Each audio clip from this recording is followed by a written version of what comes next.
പശ്ചിമേഷ്യയിൽ യുദ്ധം തുടരുന്ന സാഹചര്യത്തിൽ വാണിജ്യ ഗാർഹിക സിലിണ്ടറുകളുടെ ക്ഷാമം അതിരൂക്ഷം. ആവശ്യത്തിന് വാണിജ്യ സിലിണ്ടറുകൾ കിട്ടാനില്ലാത്ത സാഹചര്യത്തിൽ തളിപ്പറമ്പിലെയും പല ഹോട്ടലുകളും അടച്ചുപൂട്ടലിന്റെ വക്കിലാണ്.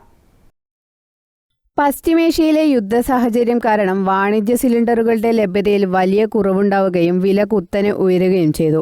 ഗാർഹിക സിലിണ്ടറുകളുടെ വില 60 രൂപയും വാണിജ്യ സിലിണ്ടറുകളുടെ വില 115 രൂപയുമാണ് വർദ്ധിപ്പിച്ചത്. ഇതോടെ കടുത്ത പ്രതിസന്ധിയിലായിരിക്കുകയാണ് തളിപ്പറമ്പിലെ ഹോട്ടൽ ഉടമകൾ.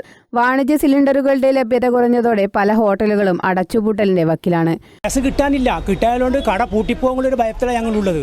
ഞങ്ങൾ കുറേ തൊഴിലാളി ഇവിടെ ഉള്ളതാണ്, മാത്രമല്ല പൊതുവെ തിരക്കുള്ള പീടിയാണ്. അപ്പോൾ ഗ്യാസ് കിട്ടാനില്ല, എവിടെയാ പോയി എന്താ ചെയ്യാനുള്ള ഒരു നിഗമനമില്ല.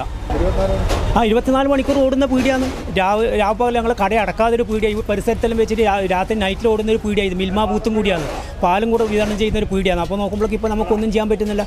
രാത്രി ഗ്യാസ് കിട്ടാനില്ല, വളരെ ക്ഷാമം. ഇപ്പോൾ എന്താ ചെയ്യാമെന്ന് അറിയില്ല. എങ്ങോട്ട് എത്ര ദിവസം ഇങ്ങനെ പിടിച്ചു നിൽക്കാൻ പറ്റുമെന്ന് അറിയില്ല. ഞങ്ങൾ ഇന്നലെ ഇപ്പോൾ ഓടുന്നുണ്ട്, പക്ഷേ ഇനിയിപ്പം ഇങ്ങനെയാണെങ്കിൽ ഇപ്പോൾ അടുത്ത ദിവസങ്ങളിൽ ഞങ്ങൾ എന്തെങ്കിലും ചെയ്യേണ്ടി വരും. വേറെ ഒന്നും ചെയ്യാൻ വേണ്ടി കഴിയില്ല. ലഭ്യത കുറഞ്ഞതോടെ ഹോട്ടലുകൾക്ക് ആവശ്യമായ സ്റ്റോക്ക് ലഭിക്കാത്ത സാഹചര്യമാണ്. തളിപ്പറമ്പിലെ പല ഹോട്ടലുകളും ഗ്യാസ് ലഭിക്കുന്നതിനായി മെനു പരിഷ്കരിക്കുകയും കൂടുതൽ സമയം വേവിക്കേണ്ടി വരുന്ന വിഭവങ്ങൾ ഒഴിവാക്കുകയും ചെയ്തിട്ടുണ്ട്. ഇത് ഹോട്ടലുകളുടെ ദൈനംദിന വരുമാനത്തെയും കച്ചവടത്തെയും സാരമായി ബാധിച്ചുവെന്നും തളിപ്പറമ്പിലെ ഹോട്ടൽ ഉടമകൾ പറയുന്നു. നമുക്ക് കട മുമ്പോട്ട് പോകണമെങ്കിൽ ഗ്യാസ് കിട്ടണ്ടേ. ഗ്യാസ് ഉണ്ടാകാൻ നമുക്ക് നിർത്തിയില്ല. ഇല്ല, ഗ്യാസ് ഇപ്പം കിട്ടിയിട്ടില്ല, കിട്ടാൻ ബുദ്ധിമുട്ട് തന്നെ.